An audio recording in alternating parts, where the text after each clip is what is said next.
Hey, it's Santi Chamber from the VEX Forum, and today I'm going to show you how to make your own custom VEX cables. What you'll need is a VEX crimping tool, some wire, and two of these cable connector end bits. So what you want to do is, firstly, strip one end, and the way you do this is by pressing this until it touches that back little L piece there, this here.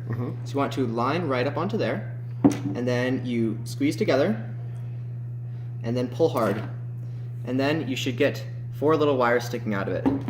Now, you take the wire and cut it to the length you want with the cutting section. As you can see, it's labeled cutter. Let's say I want this much wire, so I have to put it in there and squeeze firmly until it cuts. The next step is to strip the other end.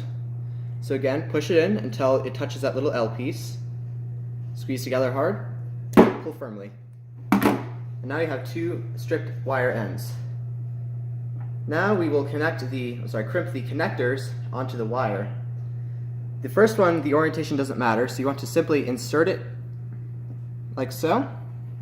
It doesn't go in all the way, the black bit, but you'll know it's inserted all the way if you see the wires touching the end. And then you line the tab with the smaller end of this, place it in, and squeeze firmly. The wires will now be crimped inside there. The next step is to crimp the other side. However, it is very important that instead of having both the tabs facing the same orientation, you want them to be flipped. So this one's facing this way, and the other one's facing this way. So when you put it in, like so, you want to double check that it's facing opposite ways, and then you can crimp it. Simply place it in, squeeze firmly, and then that should be a working cable. In the video.